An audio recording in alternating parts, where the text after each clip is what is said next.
Hi, I'm Alan Smith. Welcome to the show. You know, I've heard of a study that actually shows that people who wake up every morning with a sense of purpose in their life will actually live about 7 years longer. That's really quite extraordinary. You know, I feel like that maintaining my garden, my little piece of the planet, and taking care of it in an organic and sustainable way, that gives me a sense of purpose. So in today's show, we're gonna have some fun. We're gonna shake up your container gardens. We're gonna heat up the grill and create something delicious, but very easy. And we're going to take something ordinary in the way of a shrub and create something extraordinary. You're gonna love it.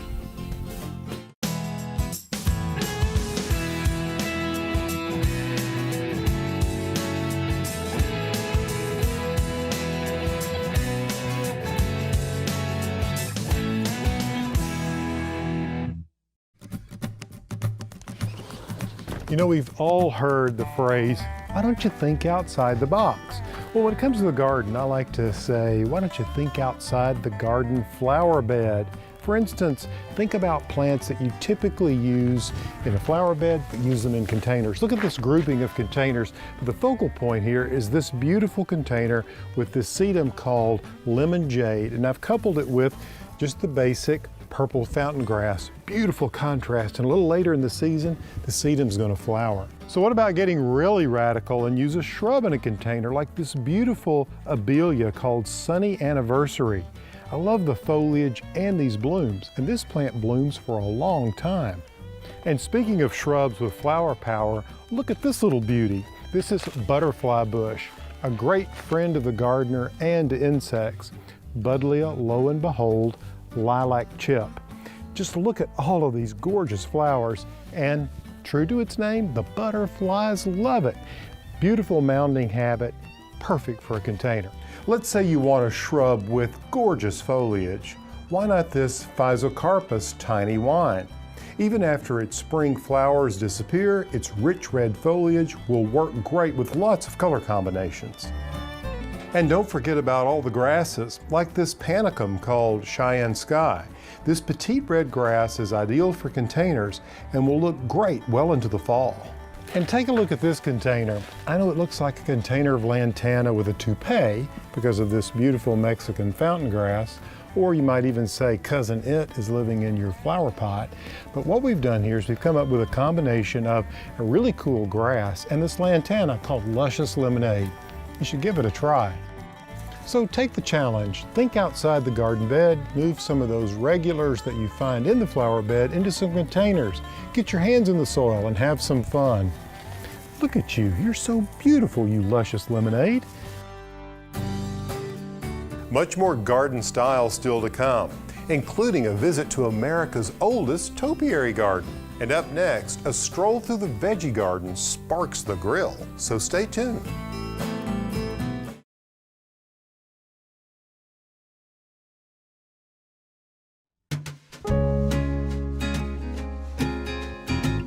Cappy, I'm a big fan of yours, and I have to say that I've always been really amazed at how creative you are with ingredients. Well, you know, our menu is really seasonally driven, and this is the beginning of a wonderful Arkansas growing season. We're surrounded by these incredible herbs and greens. You know, one of my favorites to use as a border in the garden is the flat leaf Italian parsley and cilantro, which look very much like one another this time of year. They do, and I love them both. I love the flat leaf Italian parsley. I like it. I like the texture so much more, and I think the flavor's more intense than the curly. Yes, I do too. I mean, if I'm cooking, I always reach for the flat leaf Italian. Although we're growing the curly, you can see it back there as a border plant in this particular raised bed. Cappy, I want to show you this area of the garden. It was just recently planted, but you can see some of our leafy greens. Absolutely gorgeous. I love this time of the year because I'm a salad lover, and this certainly doesn't look like something that would be shipped in from California. No, you know, really, it everything tastes so much better when it comes from a local farm. This is butter crunch. It makes a loose head. Look at this oak leaf lettuce. That Isn't is it so gorgeous? beautiful. I sometimes see that in our mesclun mix, but I've never seen it grow. And again, it looks very different out here in your organic garden. I can't wait to eat it. Because each one of them has a subtly different flavor. Oh, they do, and different texture. They do, they do. So Cappy, this is the land of asparagus. We have 3 different varieties, and this is one of my favorites. This is called Purple Passion. Just look at that. Love the color. Isn't it gorgeous? Yes. And I just, when I harvest it, I just snap it off like that. Just look how tender it is. Here's some over here. And just snap them off like this. Yeah. Oh, they're gorgeous. Yeah, here's another one here. We'll just snap that one off. And then behind us is a green variety. This is one that's used actually in production in California. It doesn't have quite as sexy a name as Purple Passion. It's called UC 157, University of California Row 157. So yeah, just break some of those off. When you can get it locally like this, all the natural sugars it's so sweet. Yeah. When it's picked early, the starches tend to produce and the stalks get woody. Cappy, this asparagus just looks gorgeous. It is. It's so sweet. I almost hate to cook it. Now what we have here is we've got the asparagus cut in lengths of about 10 inches to a foot. And you've put minced garlic on here, olive oil, and anything else. Just salt and pepper. Salt and That's pepper? really all it needs. You don't want to fuss with it too much. The natural sweetness, I really think that the grill is a perfect way to do asparagus. You don't have to introduce water, which will kind of leach out the wonderful flavor. And this is going to cook so quickly. It will, of course, depend on the diameter of the asparagus. Yeah, some of it's a little thicker than other 2 pieces. or 3 yeah. minutes. I think when they get that nice grill mark, we can pop them off, at least the skinny ones. Right, why don't we go ahead and take some of the skinny ones off? Okay. You want to? Sure. All right, here we go. Okay, so let's talk about this salad dressing that you've been working on here and this beautiful salad. Look at that, it looks like a picked everything. bouquet. It does. We have the edible flowers. We picked everything in the garden, in the 1 acre garden. And I've made a very basic vinaigrette. I use good olive oil. I've got 2 acids here, a little bit of sherry vinegar and lemon. I like to mix the two. I like lemon, it really brightens. It really does, as does my favorite flat leaf Italian parsley. I also like to put a little bit of lemon zest in the dressing. I've added a couple of cloves of garlic and a shallot and just a smidgen of Dijon mustard. Smidgen, right. And you don't need to put it in a food processor or blender, and this will keep for a couple of days. I have used what herbs we could gather. Sure. Which I have a little bit of mint, chives, bit of basil, thyme, real a touch bouquet. of oregano. Yes. And we're going to lightly dress it. I made extra because I like to keep some in the refrigerator. Sure. But just lightly and gently toss it. I see you have the chive blossoms. I do in have there the as well. chive blossoms. That is really good. Well, Cappy, thanks for coming out today and spending some time in the garden and out here in the outdoor kitchen with me. Thank you so much for inviting me. I love being here. You're It's the best. Best asparagus I've ever had. Well, you're going to take some home with you. Thank you. And go out and gather as much of that parsley as you'd like. Thank you, Alan.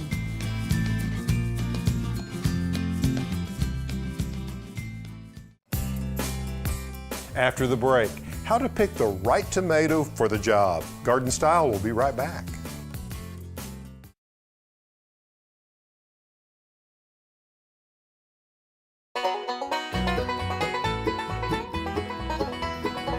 Are you a tomato lover? Well, I certainly am. You know, tomatoes come in such a wide range of sizes, shapes, colors, and yes, even flavors. There's subtle flavor differences between them. You see, with all these different personalities among the tomatoes, it's important to be able to choose the right tomato for the right job. Let's say, for instance, you want to make salsa or paste. Well, you probably want to go with one of the plum types. This is one of my favorites. It's aroma. Why a plum type? Well, the ratio of the juice, which you can see here, this juicy part to the flesh, is low. You have a meatier, fleshier tomato, perfect for sauces. Some of the other plum type tomatoes you might consider include Amish paste, Heinz Super, and a great old heirloom called San Marzano. Let's say you're looking for a tomato to meet your basic needs, like for a sandwich. You want to go with a big tomato like this. This is actually a beefsteak.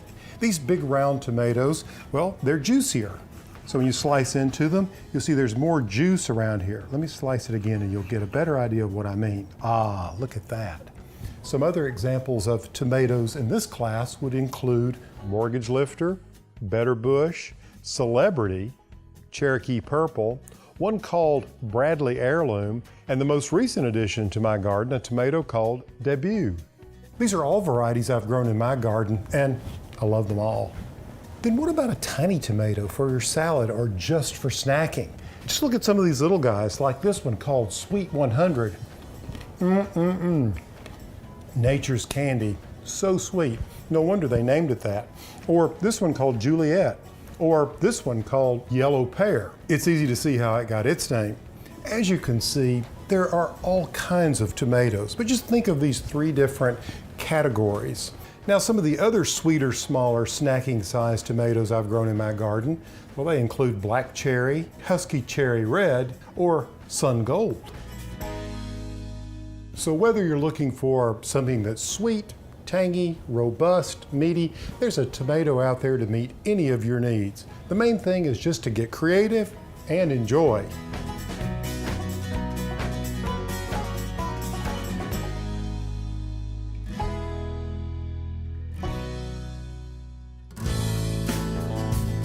Still to come on Garden Style, we head to Newport, Rhode Island and go to whole new heights to fix a leaky roof.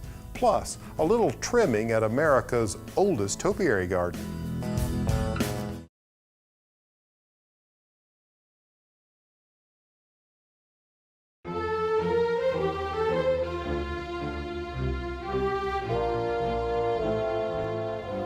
Kurt, what a view.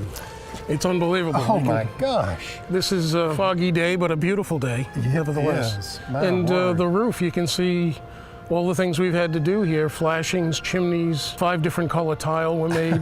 It's incredibly complicated. It is. And Yeah. it's all new gutters, the Sure. copper work. So Cornelius Vanderbilt builds this house in what, the 1890s? 1895, and it was completed just about 18 months 18 months to build this house. to build this house. Oh my gosh, it's like a villa, a palace actually, an Italian palace. It's incredible, and it's incredibly well built, limestone, all hand carved from Indiana, brought by train to Newport. Really? So the Vanderbilts were in New York and decided that they wanted a cottage, as they're called. They wanted a summer home and picked this location because of the orientation of the ocean, looking at the ocean, and Ochre Point Avenue. So they actually turned the house to look away from Ochre Point, so it has its own view. And it's Right. like a surprise when you get to the front gate and you start to come It in. is a surprise. You walk up on it, it's like, whoa, look at this. Incredible. It's a colossal cottage. It's the largest home in New England, and probably the largest home in America in 1895. So what we're talking about here is like 130,000 square feet under this roof. Exactly. Well, you know, Kurt, no matter what size house you have, if your roof is not in good shape, you're in trouble. Absolutely. I've been here for 25 years. The roof leaked when I got here from 1895 till 2014, and it doesn't leak anymore. We've stopped all the leaking, and How did you figure it out? we did a 2-year study and probing into the building itself to see why things leak and what the differences were. And even in the attic, you'll see places where they wrote the date of the leak and where the leak was actually coming in, depending on which way the wind blows. Can we see that? Can we take a look absolutely. Let's go take a look. And Alan, it's documented right here on the wall. When they had a huge leak, they put a pan down and they'd put the date. Oh my goodness, so these are all dates where disaster was imminent. There it is, yeah, there it is. And Oh my gosh, look at all these dates. I'm glad they had 1955 there, and I'm glad they wrote it down so we knew basically where to start, where the action is and Yeah. what to start to look at. Right. So we'd run upstairs and get on the roof and take things apart and say, why is it leaking there? Well, it's obvious, there was no flashing. Yeah, yeah. Or poor flashing details. Well, I mean, this is a lesson for all of us. If you're building a new house or you're renovating one, you need to pay attention to these details and make sure you've got adequate coverage and flashing and so forth. Great pleasure having the behind the scenes tour with you. Thank you very much.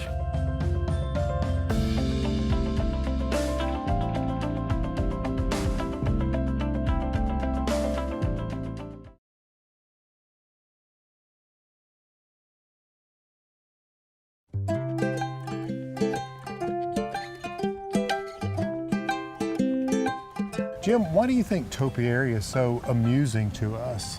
You know, I think when I watch people walk through the garden, oftentimes I hear children running ahead of their parents and saying, look, it's a dog, or it's a duck, or it's a Right. giraffe, or it's an elephant. And it's because it's unexpected. You don't expect to see that shape in a That garden. surprise delights. Made from garden materials. Yeah. I guess if you make a mistake, it's just, the mistake goes away in about, what, 4 weeks? Well, we call that character. If we make a mistake. We do have issues with if there's breakage in a storm. Sure. Or if there's age. You know, we have some privet that's over 100 years old that needs to be completely renovated.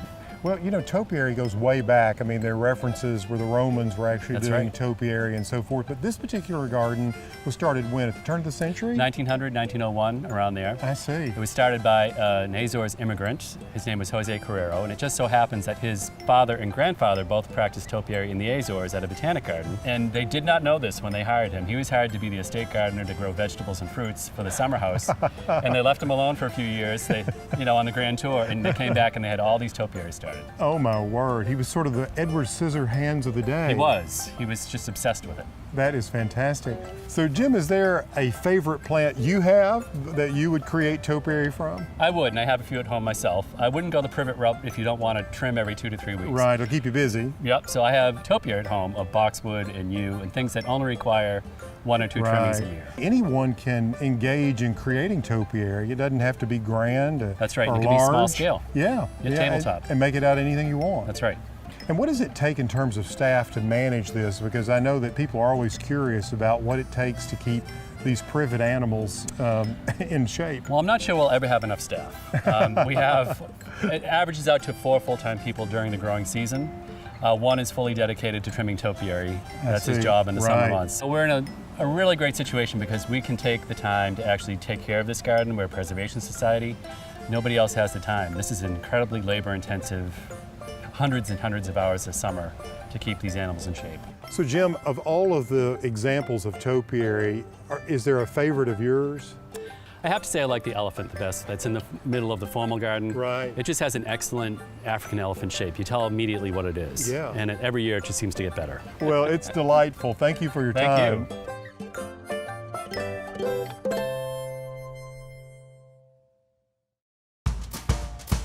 Want to learn more? Visit PAllenSmith.com for delicious recipes, garden tips, blog posts, and our online store. We'll be back right after a short break.